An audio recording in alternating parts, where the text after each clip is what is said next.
Dun sa pagkatalo namin sa DNR, well, lesson learned.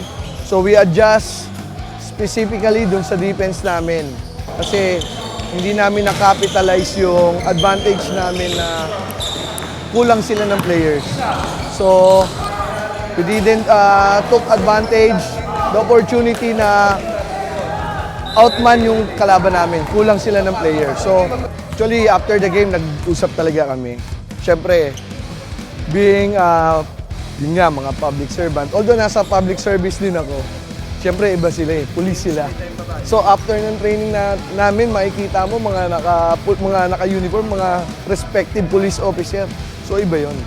So for me na kausapin sila and mag-heartfelt conversation, iba yon. Mas nagkaroon kami ng mas magandang pagkakaintindihan.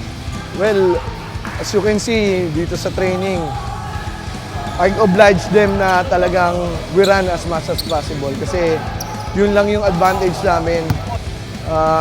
Although may deep naman na pagdating sa bench, so ang kailangan lang namin is talagang ano pa namin yung offense namin, especially yung defense.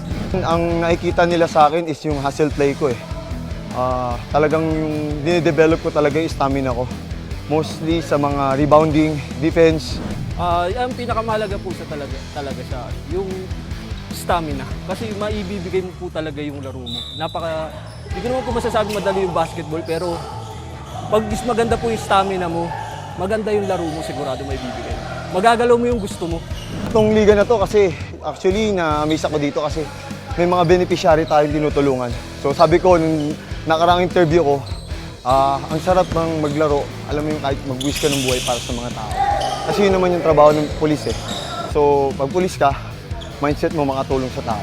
So dito, yung talent namin, aside sa pagiging pulis, nakakatulong kami sa mga beneficiary. Siyempre, since lahat kami dito is public service, ang objective talaga is not for ourselves. Siyempre, dun sa mga charity beneficiaries na makakatanggap, so we fight for them. So yun yung number one goal is not dun sa main goal na sa sarili namin, dun sa magiging result dun sa para sa beneficiary siya.